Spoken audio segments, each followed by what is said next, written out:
Grab your beverages and turn up your interweb. Solving the world's problems 12 ounces at a time. It's Dudes and Beer.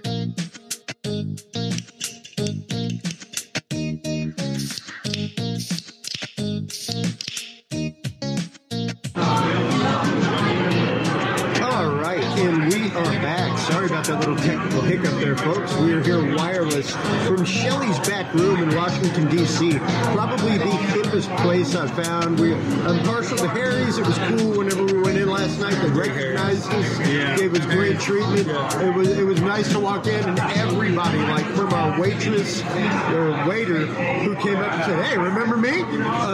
To the hostess that was there, to everybody. Bartenders, everybody remembering us. That was great. But to find this place, awesome cigar bar. You can come in. They have a great selection of cigars. Awesome selection of whiskeys. I myself am drinking a little Frog for my friends out there, Jer and Liz from FMP. I'm joined by, of course, Eric Vargas in McDearmonto. And we're going to be talking about the Nvidia conference that we're here in D.C. to work. But before we do that, let's chat a little bit about what we're drinking. What are you boys enjoying right now as far as drinks? I'm drinking an Ardbeg Scotch. Nice. What about you, E? I'm sipping on one of my hometown favorites, not hometown. What I like to drink when I'm at home. Jim Beam Black. Yes. Always goes down easy. Yeah, it's a nice, easy one. And there's nothing like a good whiskey with a cigar. I am myself smoking a Vargas Fandango. And it is a nice, long 7-inch Churchill. Absolutely phenomenal. What are you smoking there, buddy? I've got my father's El Centurion. Yeah. That was actually Cigar of the Year last year. Yep. I can't tell what mine is other than it was aged 18 years, but the brand is very difficult to read there. Let's see. It's very good, though. I would say I asked for something that was medium, and it's more on the robust side, so I like it. Gurkachella. And, we've been enjoying ourselves, of course, as we always do on the road, guys. Whenever we get together, we always have drinks, have great conversation. We've been having a great time over the last few days, but we just started conference today. All of us make our living as traveling technicians. I myself am more video. Andy is by trade an audio engineer, pushed into some video by what we do, kicking and screaming all day long with us idiots. This is our lighting. Yeah. It could be like, you're not an animal. It could be a lighting. You don't have 3-foot-long hair and job killers on your neck. And Eric himself is, of course, a master musician, a bassist extraordinaire, and audio engineer himself, as well as video engineer. That's the best intro I've ever had. Thank you. Bassist. And we're here in D.C. working the Nvidia chip conference again this year. We all worked it last year. We all worked it in San Jose. It's one of my favorite conferences to work around the country because of the people think I'm crazy because I love corporate AV. Like, I love the sessions that I get to sit in on. We get to hear some wild stuff, from insurance things to what's happening in the world of, utilities around the country. Just, it's wild, the stuff that we sit in on. And to sit in on this and hear, the cutting edge of what is going on with graphics, GPU technology. A few years ago, of course, it was all the cryptocurrency stuff, things like that. But now with all the deep learning, AI, automated learning, autonomous vehicles, the panoply of sponsors goes everywhere from Lockheed Martin and people like Raytheon to, just robotics companies galore and university companies.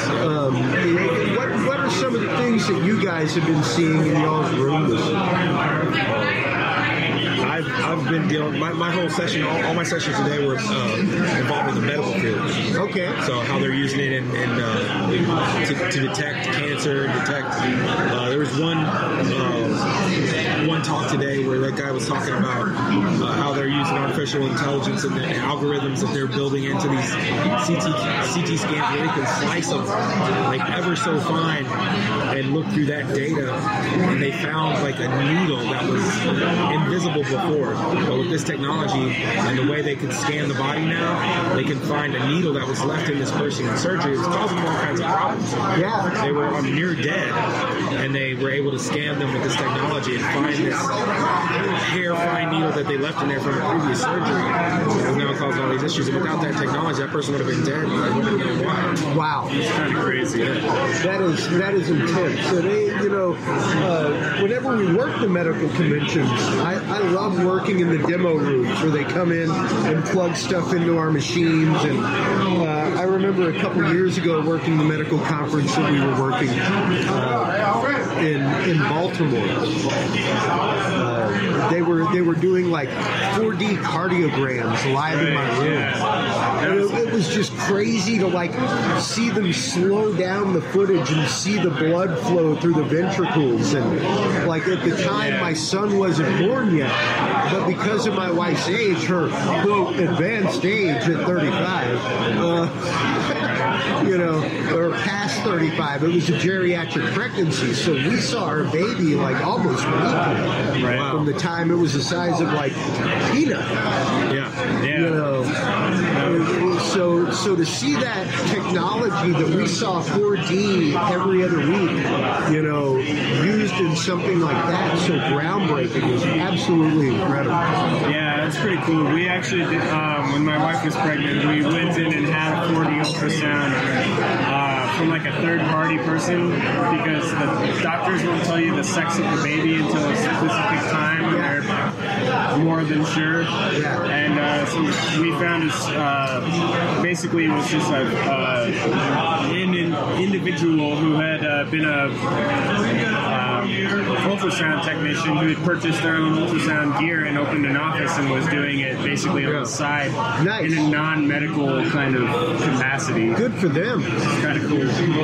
But yeah, it was. I had actually done a cardiologist convention a couple of years ago where they demoed that same technology in the room. It's pretty cool.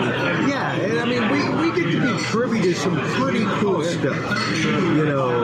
The technology that's happening right now around us all the time is absolutely wild. You were saying earlier today, I saw on Facebook, Andy, that I saw your post about like Nvidia conference.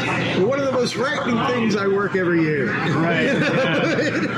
Explain that a little bit. Explain that mentality. Well, it hasn't been quite as intimidating this year, but San Diego was intimidating. Well, last year in DC, I was in a room that specifically was talking about surveillance technology and how they were using AI to basically track people or anything in real time, from using traffic cameras and this technology to like track vehicles and automatically recognize license plates and fully in use in China right now. Right. Like full on.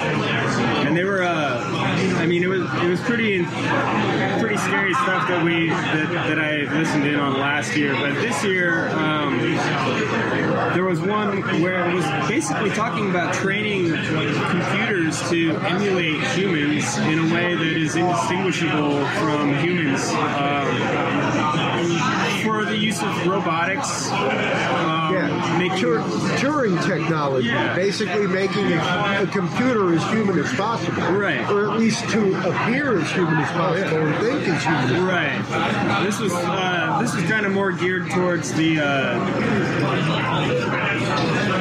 perceptual, like mimicking human perception and cognition and stuff like that, which I find to be extremely interesting, but also frightening at the same time. Yeah. Because we have enough difficulty like getting people to agree on things, and I feel like it's going to be an interesting world when we have to deal with computers, and computers, robots basically like demanding rights or certain types of, And I got into that discussion earlier today with the first presenter in my room, who was from IBM, and he was specifically talking about AI and using GPUs, things like that, to parse huge amounts of data from automated vehicles on a mass scale. Right. And he started going through his presentation and started talking about, he was like, I just attended F1 in Austin. And while I was there, I was talking with some colleagues about the race and about all the data, all the real-time data that goes from those cars to the pit crew. Even in NASCAR now, all those cars have sensors, remote sensors, and they can tell what the temperature of every brake is, everything, like from the pit.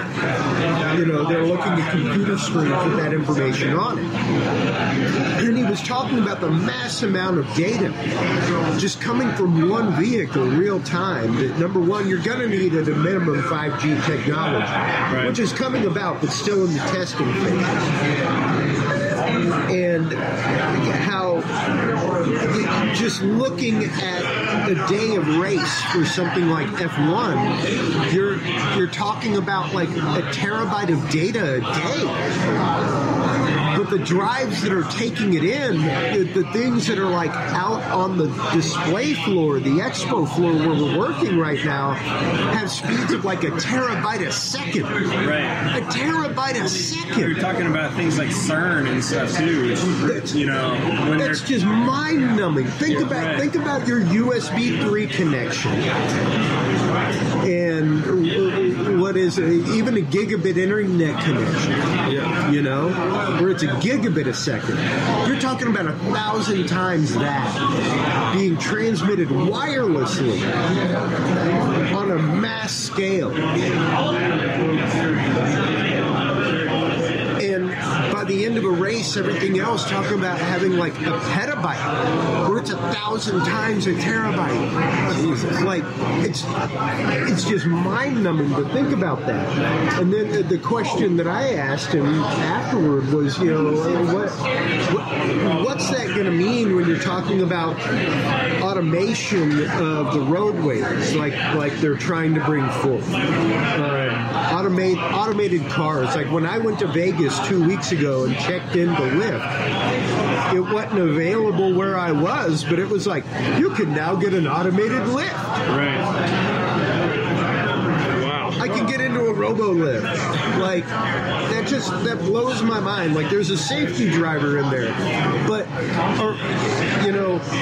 once we get to the point of that being the major roadway, like what we see in sci-fi movies, Johnny Cab, things like that, from Total Recall, that kind of shit. What kind of data processing are we talking about? Shit, Domino's is automated. I got that last week whenever I ordered some Domino's at the house. I was just out of the delivery area. It was like, dude, that's crazy. It's crazy to even think about. Yeah. What do you mean, Domino's? Domino's, like you order pizza, and you can go meet the Domino's automated delivery car. They give you a code, and you type it in, but you get it doesn't come to your house. It comes to a location near your house. Okay. So you drive like a block away. Yeah. To the assigned meeting location. That's an interesting concept. And it's wild. And think about it. You're getting one of the most common first jobs in America. You are slicing out pizza delivery dudes. Yep. Like, how long before they unionize because of it? No, seriously. But I think that's the way things are going, though. I mean, jobs are going to get phased out by technology, but that's always been. It's always happened. Yes. However, as any major auto company could have told Tesla Motors what was going to happen. They could have told them what was going to happen with full automation.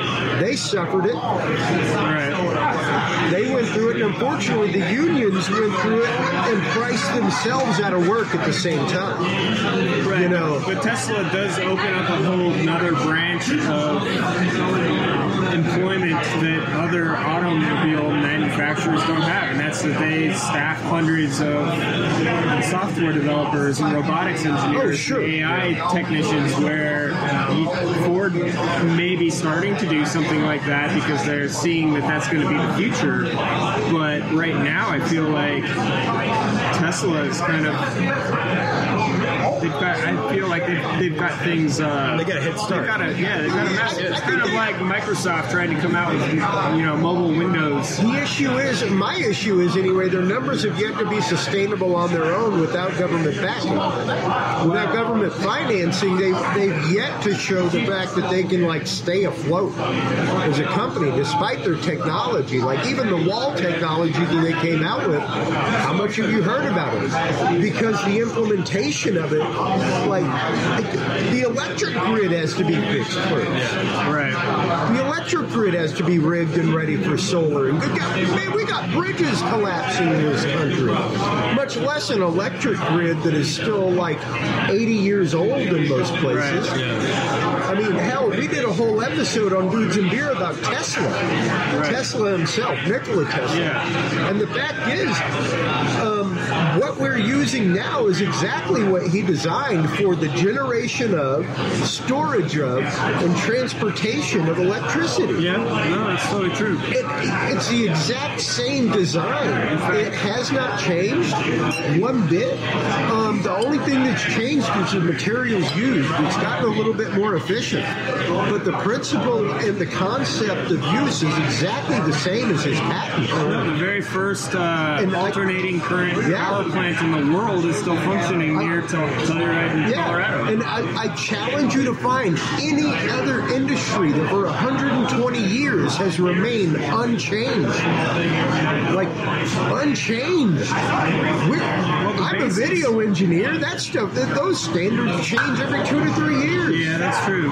But nothing that has been quite as universal as power delivery. Because if you think about it, power delivery has to remain the same because things have depended on the same power delivery scheme forever. They've never changed the way they've designed. Well, they could change the way they design circuitry and appliances to use different power delivery mechanisms, but to do so would require revamping the entire power grid. Exactly. And that's something that's And even the conversion over to LED. I remember years ago, a guy coming and speaking to some utility people from the state of Texas with Pecan Street Energy. And he started with his own home and did an energy survey on his home using 60-watt incandescent, then using fluorescent of equivalent wattage, then using LED. And he started showing a graph of them overlap of the signal-to-noise ratio. Right. And for those of you that don't know, I mean, it's a very nerdy thing here. We're about to get really, really, really deep on it. This is really much more of a talking sound thing. In your pocket protectors with oscilloscopes. Yeah. Put the oscilloscopes on and crank that waveform because it's about to get deep. But it's not at all like a power compressor either for a battery. It's... Right. We talked about that. We talked about that ad nauseum a couple of weeks ago, and it was an interesting conversation. But when you're talking about what goes into power, what happens with that, and the signal-to-noise ratio, there's a certain amount of noise that flows back into a system whenever you have power.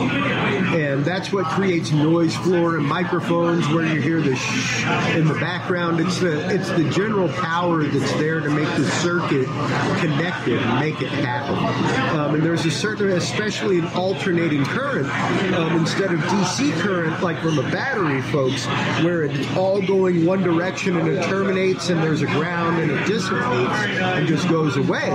Alternating current is a full loop. Yeah. So there's always a certain amount of current leaking back into the system. And what this guy saw was that with incandescent power, that was pretty uniform.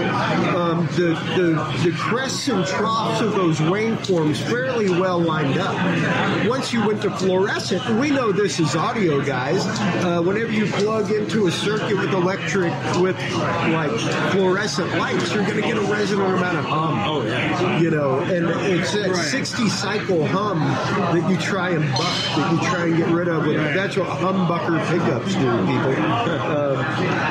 Go ahead, Andy. You were going to say something. The reason that noise is introduced, though, is because both fluorescents and LEDs operate in a totally different fashion from an incandescent. An incandescent light is essentially just a super, super thin wire that you're passing a shitload of current through, which causes it to get ridiculously hot, which causes it to emit a lot of light. LEDs... It's just a transparent resistor. Right.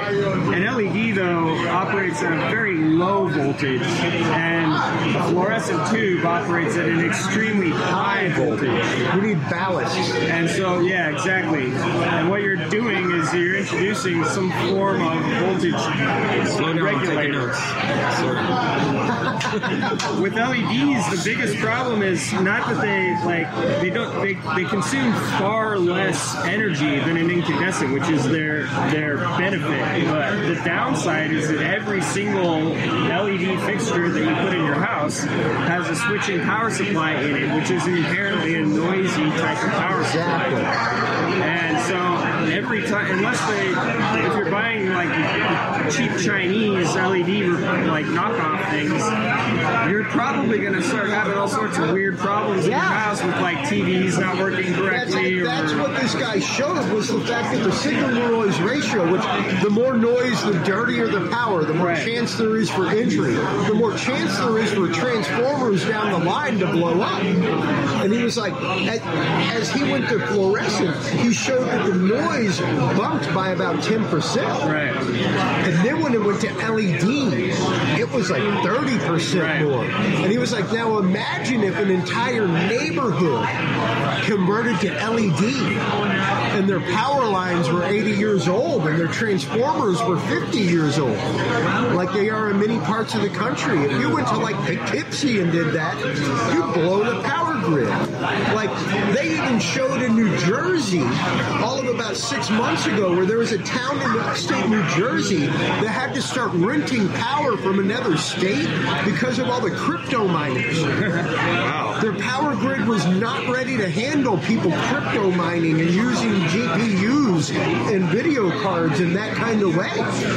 So they had to literally start buying power from somebody else. And like, what are we going to do when this kind of computing becomes every day? What are we going to do when every single university has a deep learning, smart net there on the grid? That's like, you remember back in the day when the PS3 first came, or PS2 first came out, that they had the article about the Air Force joining together like 1,000 PS2s and like generating live like nuclear tests. Things like live nuclear blast simulations, things like that, because the graphics cards were so powerful.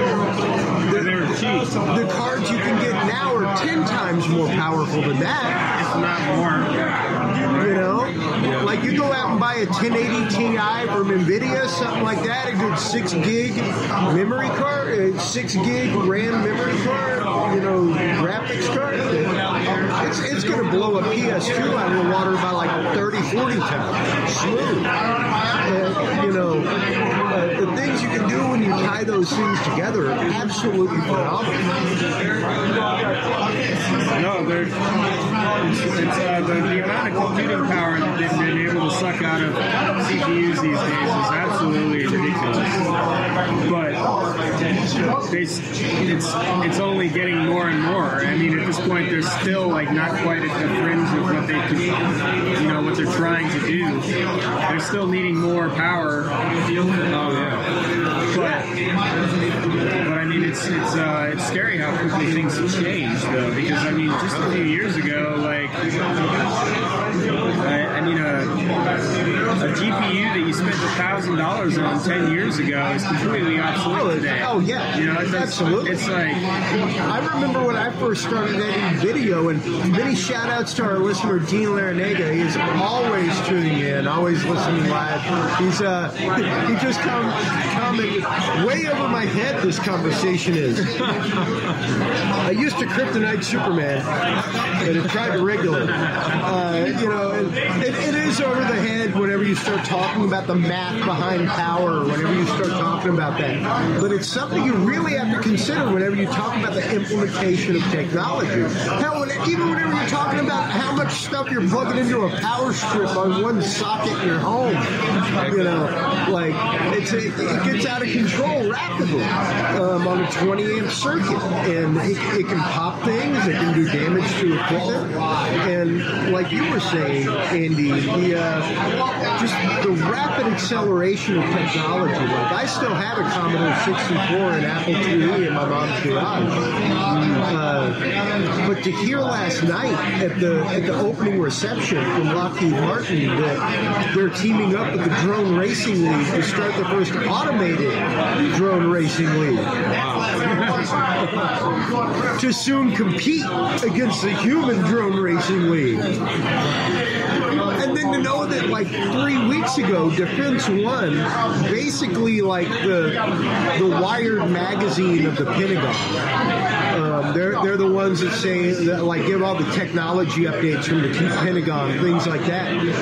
Defense One announced that they now have telepathic control of drones. That a soldier can actively wear a little ring over his head and control up to 3 drones at the same time.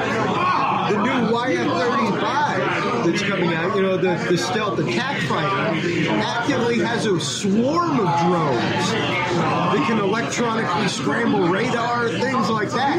Like, this stuff is weaponized. It's out there.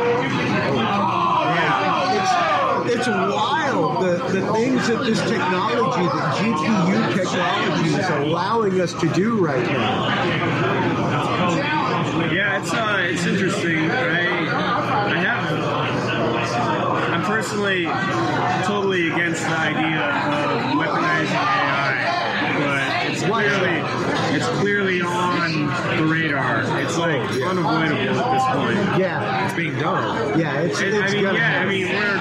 we're sitting in on sessions where they're actively working on the technology right now and showing demos of how it's going to work. You know. Yeah.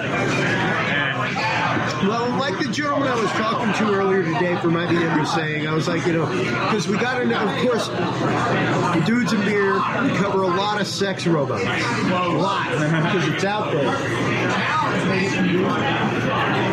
And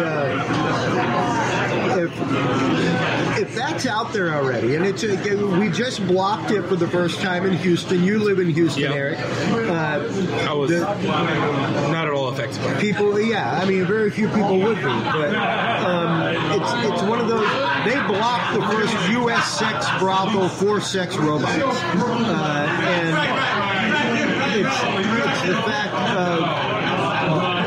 What is that normalization of attitude of habitual use, things like that, due to regular sex workers, licensed sex workers? If you were to go to the Bunny Ranch in Utah, you know, things like that. If you were to go to Amsterdam, what kind of crazy things is it going to become a Westworld scenario where you can go out and now like commit murder against a robot? And I was like, and what happens when they become sentient and we've been using them as slaves? And he's like, well, I wouldn't worry about that because it's just not going to happen. Yeah. And when I really got to thinking, you and I were talking about it in my room earlier, Andy, and I started rationalizing it in the way he said it. And it just really made a lot of sense where it's like, yeah, you can program in the concept of emotion, but is a robot or a computer going to be able to actively have emotion? when that is a hormonal thing. That's a chemical thing within our brain.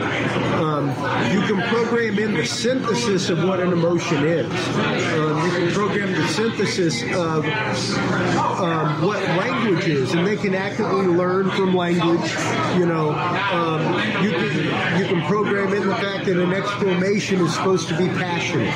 You know, that's what an exclamation point means. That when my voice hits this kind of pitch, that I am excited. Right. You know, you can absolutely program those algorithms in. But along those lines, I sat in at a Google conference last week, and I was working, obviously, and they were unveiling some of their new technology for Google Assistant. And there's actually in development, months away from release, is where you can tell your Google phone, your Google Assistant, hey, book me an appointment, a haircut appointment for Tuesday at 7 p.m. Yeah. And behind the scenes, in the background, you won't hear it, you won't see it. You'll just get the confirmation of the appointment. You'll get the confirmation of the appointment. They played the audio file from the Google Assistant making the call to the hair salon. And just like our conversation here, you could not tell the difference between that Google Assistant and a human. I mean, there was ums, there were pauses, there were thoughts, there was inflections and slang that... I'll give you one better. Adobe announced last year, and it's coming out soon. I think it's called Audio Paint is the software. So impactful is it that Hollywood had to legally rewrite people's contracts because this technology, they premiered it with, I believe it was Jordan Peele. Oh, that Barack Obama commercial? No. It was him talking about his dog. With this software, as long as you have 20 minutes of somebody unimpeded, you can take episodes of Dudes and Beer, get 20 minutes of me speaking on the microphone. The software will remember your speech patterns, will remember your voice patterns, and you can type in anything you want, and you will say it. Yeah, I've seen that. They had to rewrite contract deals. I brought it up originally. When I first saw it, I was like, what's this going to do for Hollywood? With the way you can now, like, put Kurt Russell in as Ego when he's 20 years old, 30 years ago, a 30-year-old Kurt Russell. Or put a guy who's dead in a Star Wars sequel. What's that going to mean for Hollywood when Robert De Niro's dead? But you want Robert De Niro, and you got 20 minutes of him talking from Raging Bull. Right. You know, now you could have Robert De Niro in movies for in perpetuity. So they literally had to go back and rewrite contracts in Hollywood to prevent that technology. And if it happens, the family gets the money. Wow. Right. Like, that's how groundbreaking this technology is. Like I was saying in my room, and like I asked that gentleman today about the terabytes of information coming by the second. Is the insurance agency even going to be able to keep up with that kind of information? Are they going to be able to keep up with that kind of technological curve? And are regulations going to be able to keep up with that technological curve? One of the guys in my room today, after him, and I can't mention his name, I can't mention what he talked about or the company because it was a no-record session. This is all like, we don't even know what we can legally talk about right now. Yeah. But he brought up the concept of, is Moore's Law dead? Right. And Moore's Law is the law that we live by for CPUs since the late 60s. They were invented. Yeah. Since we started putting transistors on a chip, this law has existed where every 6 to 7 months the number of transistors you can put on a chip, which means the speed and capacity doubles. Now that's not what's available to you, but that's what's available to these developers. Yeah. Right. What we get is about 3-4-year-old technology that's the breaking new technology. So when you're talking about these developers saying Moore's Law is moot, it no longer exists, that means we have gone off the rail as far as chip development, as far as what can be done technologically, not just physically, but programming-wise. And that's just mind-numbing to think about. What do you think about when supposedly quantum superiority takes place, and all of a sudden silicon chips are obsolete, or at least not obsolete, but incapable of even doing a fraction of what a quantum computer could do? Yeah. No, I mean, they're talking about, not even talking about, they are processing with light. Right. Light. With laser processors right now. Right. Crazy. And Dean Larinaga chimed in, number one, how can you control 3 drones separately? You only need one to spy on the hot-ass neighbor. What do you do with the other 2? Find other hot-ass neighbors? I'd much rather a sex robot than a drugged-up, smoke-scented woman way beyond her human prime, no offense. I'm sure ladies feel the same way. And imagine doing the deed and you tell your sex robot, hey Siri, play so-and-so song. Oh my God. And yeah, you know, it's an absolutely customized experience, and that's what we're looking at right now. They were even talking today about using this 1 terabit technology to be able to take in genetic codes from across the country on a mass scale in the health industry, things like that. It's like, wow. To think about that concept, to think that like real-time access to information like that from across the country. If you're actively in the hospital here, your doctor in Texas would have real-time access to what's going on with you.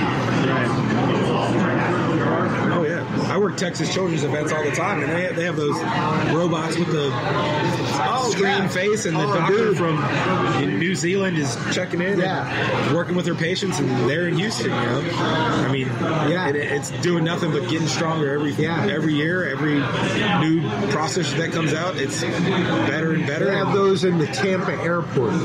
Yeah, like in a kids center. Where it's like you leave your kids to play, and there's this robot with like a little digital face on a tablet that's talking to them. It's like, oh hell no! I don't want some creep robot playing with my kid.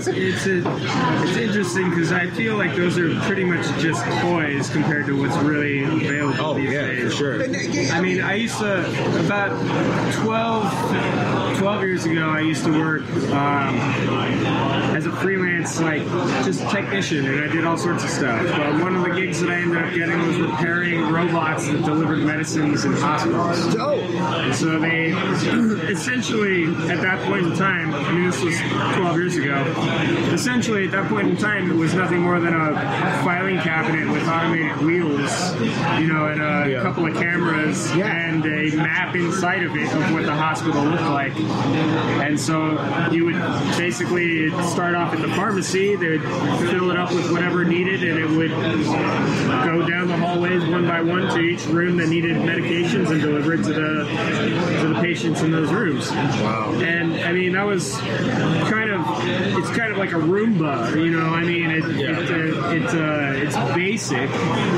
It doesn't require a whole lot of technology, but that was 12 years ago. And I have no idea what they're using today in the hospitals, but I can only imagine that it's going leaps and bounds, just like everything else. Sex robots. Sex robots are delivering medication. Wow. Whole new sense of Candy Striper just went through my head. You know, that Sopranos scene where, like, he brings the stripper in from the Bada Bing into his buddy's room, you know? It's a great TV show. I love that show. Speaking of TV shows, in the background right now, just so y'all know, Game 1 of the World Series is going on. LA Dodgers versus Boston Red Sox. Top of of the fourth, one out, Boston ahead by 1.3 to 2. Just a little update there. Make sure to go by and shamelessly check out the Dudes of Beer Fantasy Football podcast. We have one of our players right here. Your team name, Eric? My team name is SEAL Team Ricks. Yes. Yes. Didn't we play already? I may have beaten you already. I believe you whipped my ass. I believe you handed it to me that week. Yeah. I'm doing good in there. Not as good as I expected, but I'm still doing AI, good. there are some good players in my league, dude. Matthew McPeak, our commissioner, is not to be fucked with. Oh, yeah. That's straight up. He is like a Jimmy the Greek when it comes to I beat him this year already. You did? Yeah. I believe so. I'll have to go back and check the records, but I'm about 97%. But even stuff like that is run by AI, run by GPUs, run by that kind of stuff. It's amazing. Like the guy was saying today, what a CPU does is take a whole lot of things and think about it. What a GPU does, each one of these little cores, is take one thing and think about it directly. Or take a group of things that are the same and think about them directly. Be it rendering video, doing that one effect, like a group of cores will be assigned to this effect, a group will be assigned to that, and it's amazing the speed and precision with which they process that information. And to be able to put that onto a scale of 1,000 GPUs tied together. They're talking about, like we were saying, the realm of quantum computing, using light as processing, that kind of thing. The way light's been used for quite a while in like fiber optics. Oh, yeah. I mean, if you think about, we're using fiber optics on this show just to run video from beginning to end. So we yell at everybody, "Don't run over my phone." Yeah. Now the nice lady from house that came through my air wall, and I was like, "Stop! Please walk around." I do the same thing with the house guys moving chairs in my room. It's like, wait, you can go around this way. Let's go one more door over. Anyway, go ahead, Andy. I just think it's like using light for processing is something that we've been doing for a while. That's how we communicate with the world. Basically, underwater fiber optic cables. Yeah. All of those, But having processors built out of fiber optic, right? Like being able to process those things at the speed of light. Processes like deep learning, where, like I was saying, in San Diego at this conference, I love the fact that I had a breakout. It's great. I was in charge of like 10 rooms. Awesome. But I missed being in the rooms because of the talks going on. Right. And one of them was like live mapping the surface of the sun. Right. The GPUs. Yeah. And to sit there and look at, like, I had to go in and just like stand in the back of the room for 10 minutes during the set and just stand in awe and sit there and look at these different maps of the surface of the sun moving. Like fluid motion is one of the hardest things to calculate. It's so incredibly complex. And to think about plasmic motion, it was mind-numbing to sit there and just think about the technology and the code that went behind it. And as we were talking about earlier, it's only going to get faster. It's only going to get more in-depth. I mean, we've got people at this conference who are juniors in high school. Yeah. What was that? That are presenting about that. Tell us about that. Yeah, okay. So one of my presenters today was literally a junior in high school who already has founded a nonprofit organization to help young girls and young children learn how to program in AI, like specifically in the realm of AI. But he's also graduating a year early and going to MIT to work in AI. And I just think that was crazy. I mean, this kid was probably the most well-spoken of all of my presenters today, by far the youngest, and it was kind of awe-inspiring to see that. That kind of intellect and that kind of like maturity in somebody so young. When I was his age, I was completely fucked up. Oh yeah, same here, dude. Word. it just, but to hear how he was basically realizing that AI and this kind of technology is the future, and it's not stoppable. Yeah. But, so his entire concept is we need to get younger and younger people involved in this, basically, so that it continues to progress.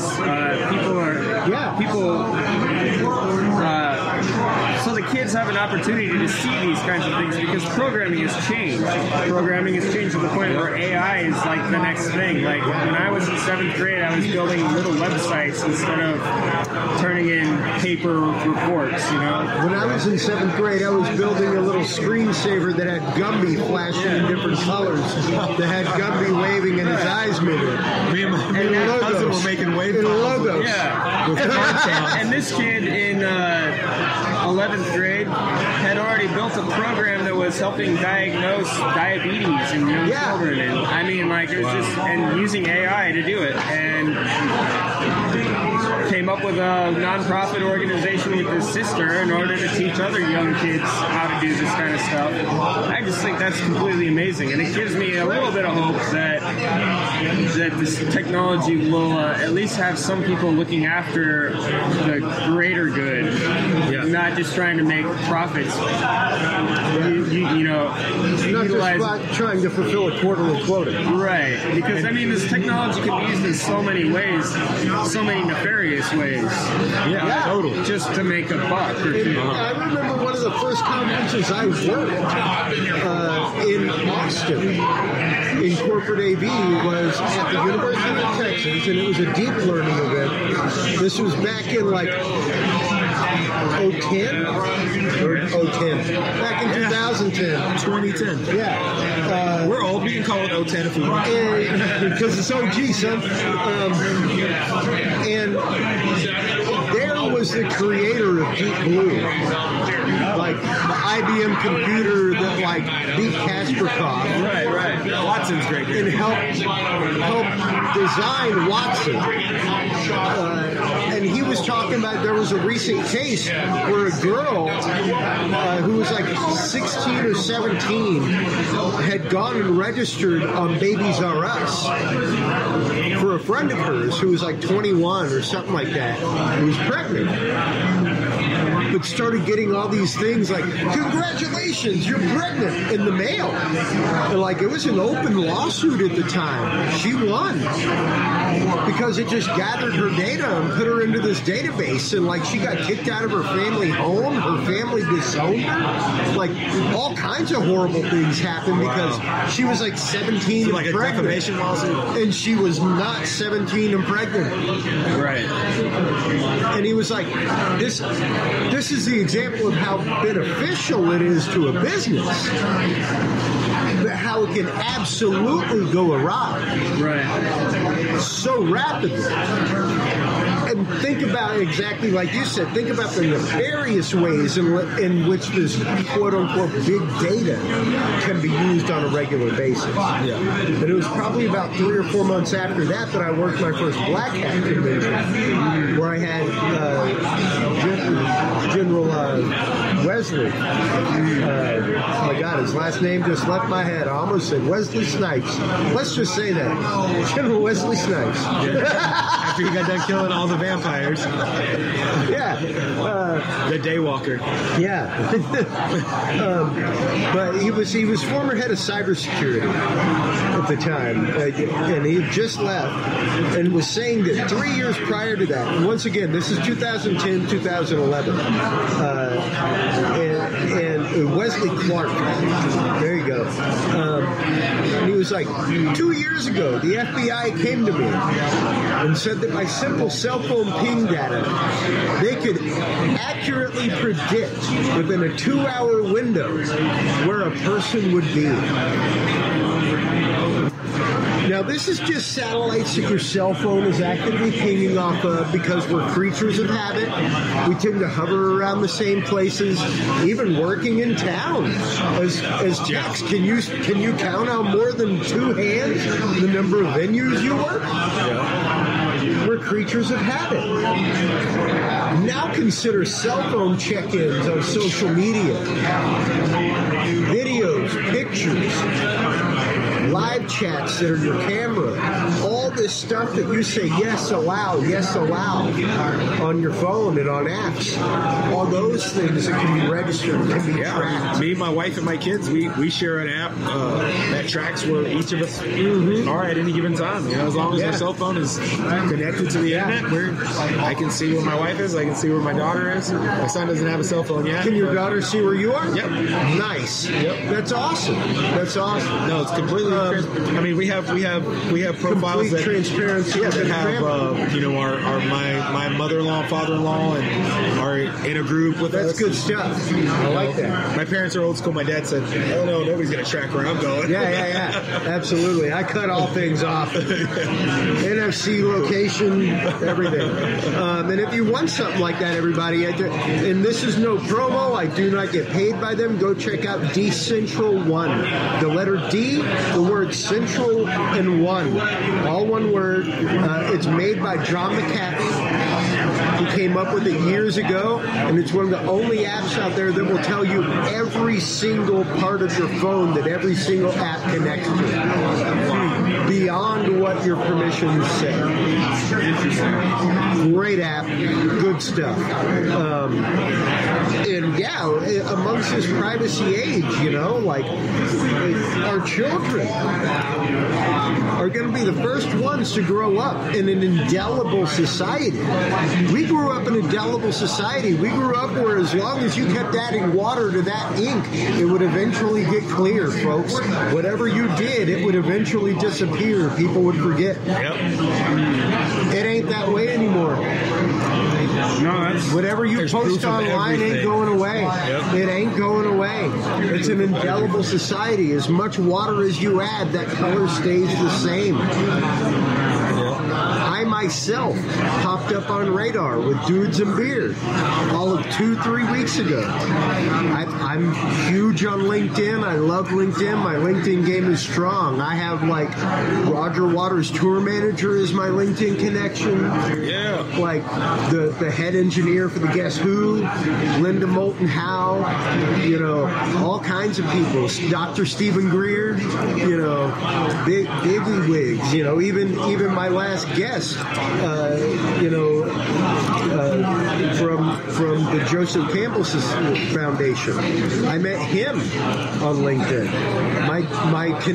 My guy I was talking to this morning, we connected via LinkedIn to possibly have him on the podcast. It's a great place for that.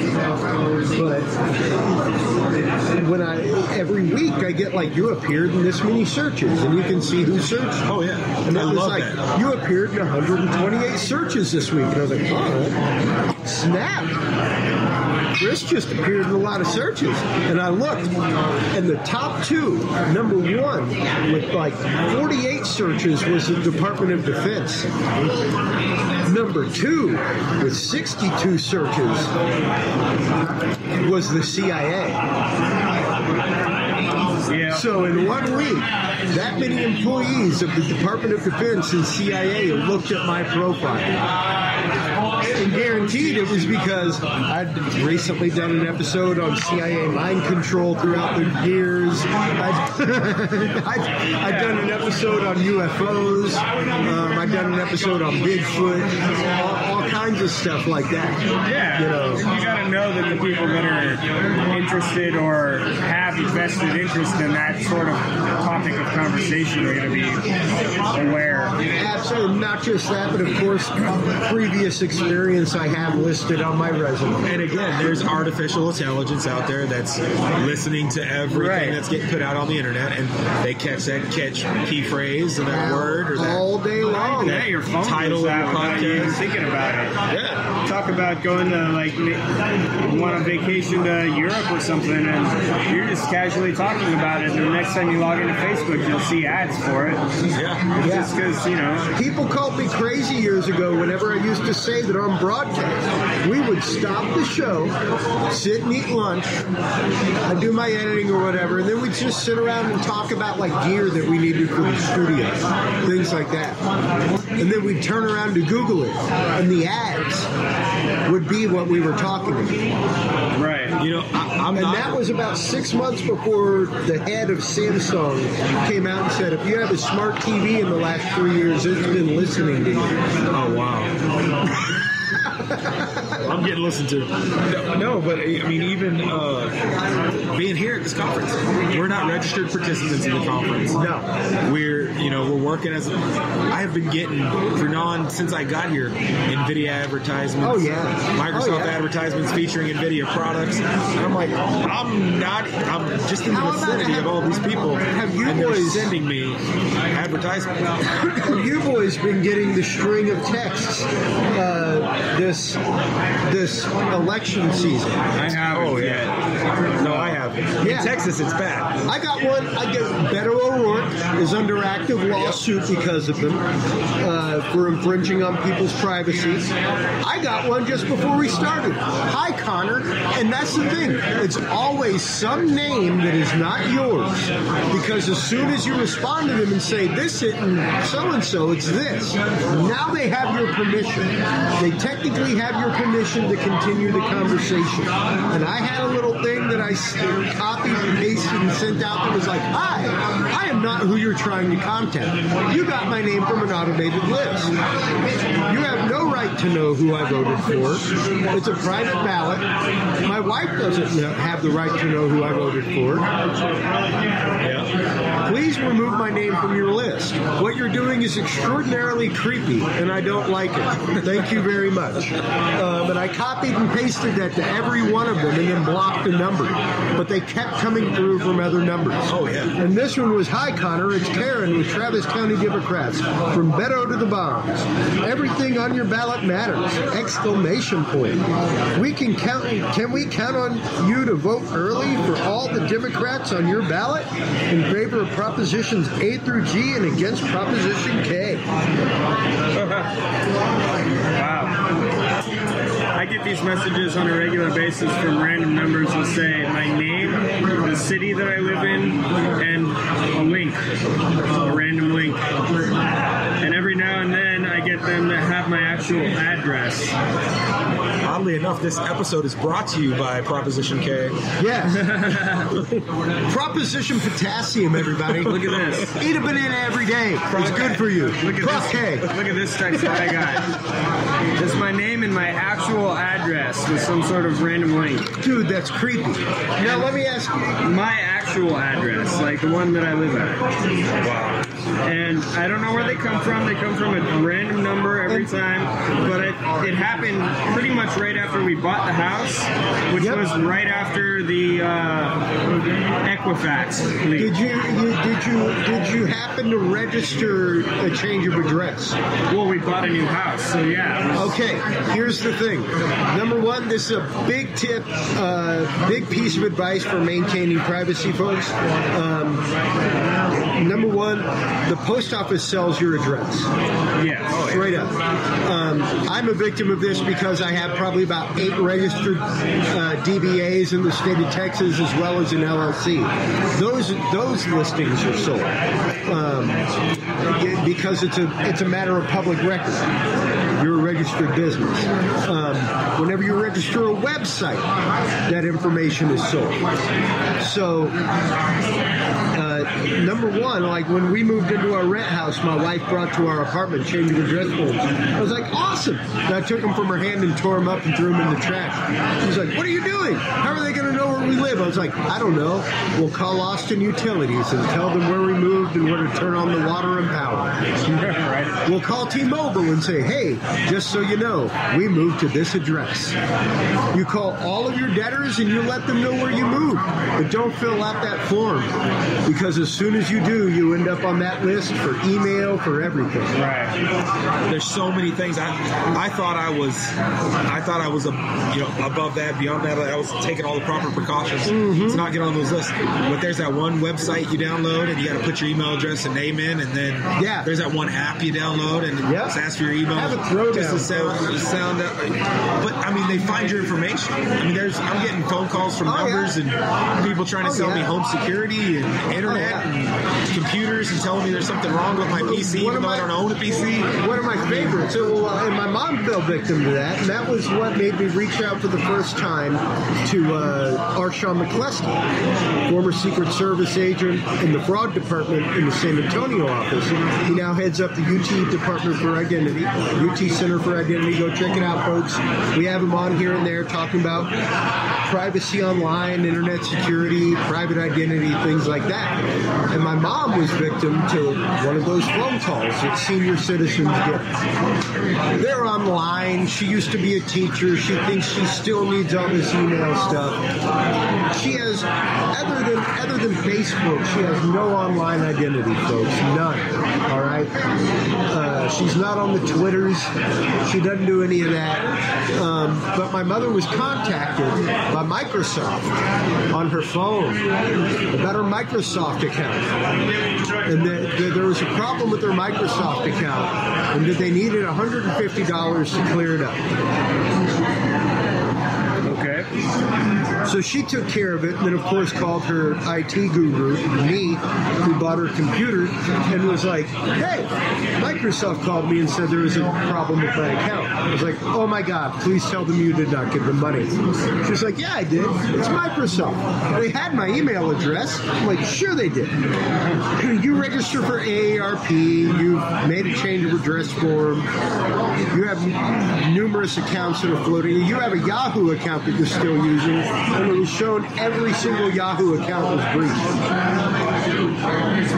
So they contacted you because quite obviously your birth date is 1950, which means you're over 65, so you probably don't have a huge grasp of the internet.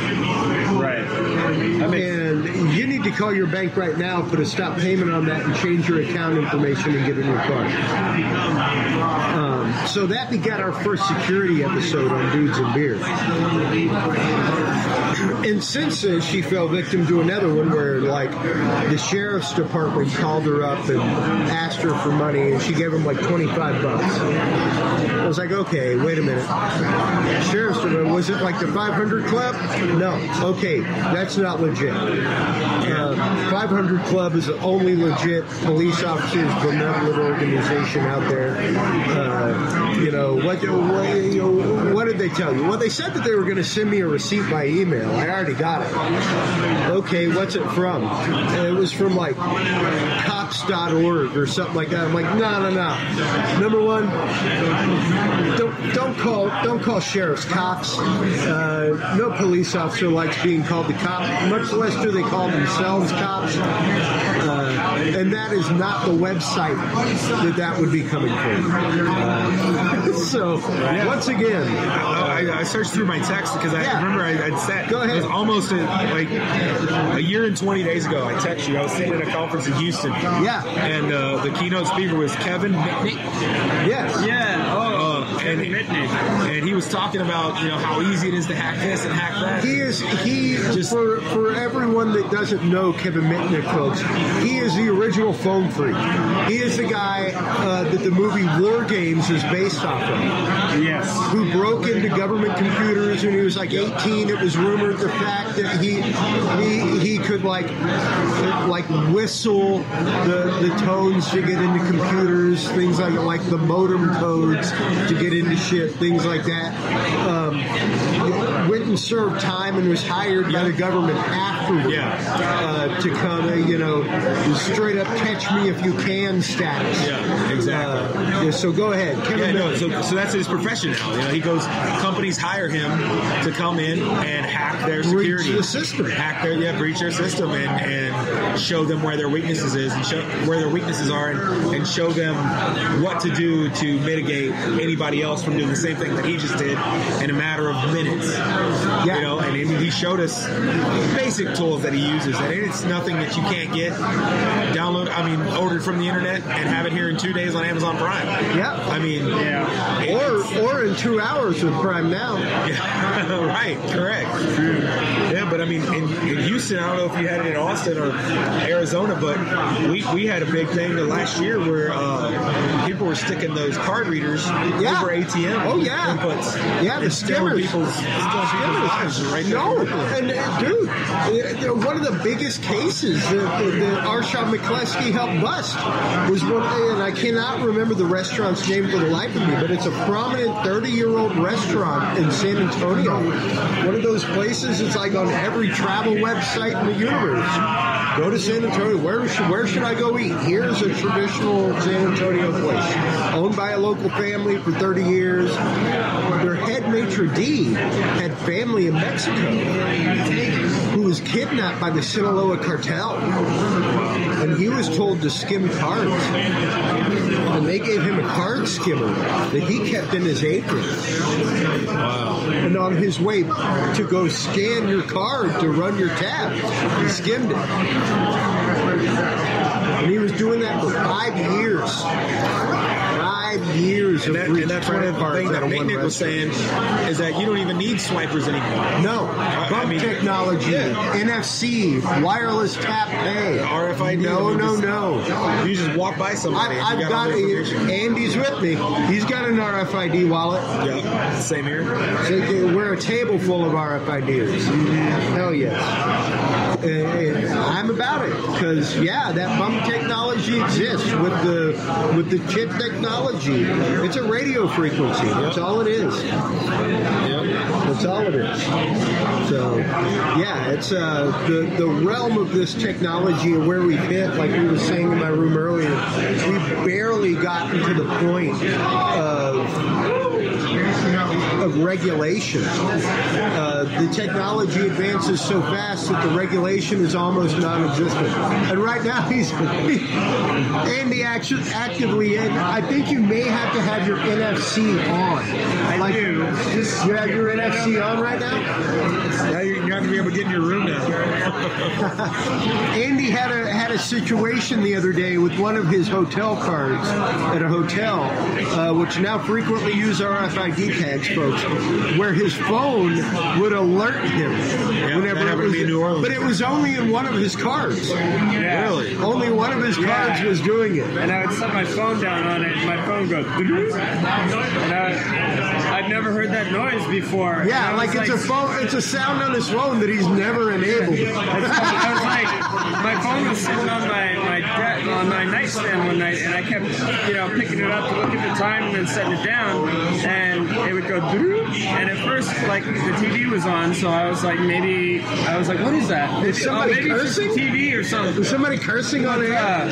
Fuck that. But after I turned the TV off in the middle of the night one night, I picked up my phone and set it back down, and it goes, and I realized that I set it down on my key card. And then I picked up my key card and I just dropped it on my phone, and it goes, and I was like, what the fuck is that? So I got out of bed and I grabbed my other card that they gave me and I set my phone down on it and nothing. It didn't do anything at all. And then I picked it up and dropped it on the thing and nothing at all. And my current card is doing nothing at all, which maybe that's good. And then they had tampons delivered to your room because they realized you were on the national site. Siri automatically ordered some shit. But it was weird because I'd never seen that happen before. And I can't really, I've never heard of a key card using NFC. I know they use RFID, but... Well, that's basically what NFC is. Well, right, but NFC is a very particular, frequency. Yeah. And so is our RFID. And But you work with wireless technology. You do wireless scans, things like that. True. Like, in theory, a cell phone should not interfere with our digital microphones. But they do. Well, yeah. They can. They can. Yeah, no, that's true. Not that they do frequently, but they can. You're much more apt to have an old school RF microphone do it than a modern digital RF microphone. It's actually like $600 megahertz is now it is a cell phone frequency. Yeah. Where we use wireless mics and that all the time, which is technically not permittable now. I remember being a kid and getting a remote control car for Christmas, and me trying to steer the thing would change the channels on the TV. Yeah. And then the TV remote would make because they were on the same dip frequency. Yeah, exactly. Yeah, I mean, back in the day, you could go out and just buy a replacement garage door remote. Oh yeah. And flip it around. And you were showing me a video the other day from the channel. I need to go find those guys. Yeah. This guy showed a video about how you could purchase a toy for $10 and reprogram it to open up any garage door or electric gate. Yeah. Wow. And it was pretty interesting to push a button and two garage doors open. I don't know why I have guitar in my head. Guess what Andy does for a living? Open garage doors? Open guitar. Yeah. Guitar doors. To get guitars. Guitar doors, man. Open guitar doors all day long. But, even thinking about, like we were saying, the indelible society, the things that, like I said earlier, having a Commodore 64, coming from the Atari age, Atari 2600, things like that, from when I was a kid, seeing the rebirth of that technology, seeing the rebirth of 8-bit consoles. It's great to see that. The question is where we're going, what we're doing, are we doing it right? Are we doing it with the future in mind and with future generations in mind, with the right mindset for them? Are we laying down the rules for our children of how to interact with technology? The fact that the screen needs to go away. We need to get rid of that cooling threshold. The cooling threshold, folks, once again, we talk about it frequently on the show, but for those at the table that might not know, it's the 30 millisecond threshold of our dopamine response. And the fact that, like, if it takes longer than 30 milliseconds, like a third of a second between click and response, we're like, come on, dude. Come on. Yeah. Our brain wants that dopamine fix. It wants that blue screen fix right now. Yeah. And the fact that we've gotten to a point mentally as a society where we cannot stand to wait beyond a third of a second for satisfaction. Wow. Technically 30 milliseconds is 3% of a second. Yeah, 3%. You're right. Sorry. My math is wrong. But yeah, I mean, that's even crazier. Think about it. That's even worse. Think back to the old modems in our day. Yeah. We had to wait for a website to load. Website? How about a bulletin board? How about having a specific phone number that you dialed into to get software and images? Yep. And, it's interesting how so much of this is a loop. Because one of the things I've mentioned before on the show is, if you remember, some of the first videos that were shared were, of course, porn. And it was basically a loop GIF sequence. If you remember back in the day, though, what caused VHS to win the consumer video war was pornography. Betamax was a far superior format, which is why Beta HD and things like that exist. Like, Beta decks are still used in broadcast to this day. You're not going to get a better video definition on analog or on tape, richer colors, things like that. So Beta became the very expensive broadcast format. VHS became the consumer format. At the beginning, they were both about equal, and then one started to outweigh the other. But then the cost effectiveness of VHS came about, and the cost effectiveness of producing pornography on VHS came about, and it totally changed the industry. And then once we became digital, some of the first videos were just those looped series of images, like 20, 30 frames put together that were looped. And if you think about it now, what are the ads that you see on the internet? Yeah, they're all little videos. They're all little loop GIFs. Once again, pornography led the industry. When you're talking about deep learning, robotics, intelligence, virtual reality, once again, pornography is leading the industry. Like, it's absolutely wild to think about that trend. And to think about how much pornography absolutely envelops what we do technologically. So just FYI, update on the World Series game. Oh, yeah. Dodgers just tied it up. Oh, no, they didn't tie it up. They got the out. Yeah. And no, it's tied. 3-3, bottom of the fifth, 3-2. LA fan just threw his arm up, and Boston fan next to me said, "Oh, really? That's how we're going to do it?" We're in such a gentlemanly establishment. There was a high five instead of a punch delivered. That's right. That's right. I'm loving where we are. Because there's respect. And that's what this show's about. This show's about, even though we've had no differing opinions tonight, we have before on the show. Oh, yeah, for sure. And this show is about differing opinions. That's what Gray Matters Radio is all about on the HC Universal Network, folks, is differing opinions. Absolutely shameless. Because at one point, people did what we're doing right now. They sat back, they enjoyed some rolled tobacco, they enjoyed strong drink, they disagreed about religion, politics, economics. And then the next night, they came back to the same pub and they did the same thing in the same sheets. And they were okay with living on the adjacent plot of land next to each other. Because that was an independent thought. And that was your individuality. And that's a beautiful thing. Yes, sir. And I think that's what we have to worry about in the digital age as we kind of close this episode tonight, is how do we maintain individuality in the digital age? And I really think that when next the three of us convene, we need to talk about that. Absolutely. For sure. So, yeah. And that's going to wrap it for episode 186. I can't thank you enough, Eric, Vargas, yes, sir. Andy McDearmonto for joining me tonight. Thank you so much for Shelley's Backroom Tavern for hosting us this evening. It was absolutely awesome. We enjoyed some great cigars. We enjoyed some great strong drink and some great conversation. Never a more perfect setting for dudes and beer than we're surrounded by dudes and beer. Right? And beer. And on that note, everybody, while you're checking this episode out, while you're online, make sure to check out not only dudesandbeer.com, but our parent network, the HC Universal Network, home of Yes But Why podcast, Talking Sound podcast, Gray Matters Radio, Therapy Hour with Rusty Lozano, all kinds of good stuff. Until next time, remember, if you can't be good at it. We'll talk to you soon. Bye-bye.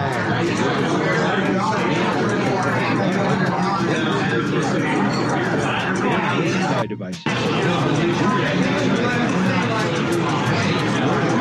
Content and information, visit us online at dudesandbeer.com.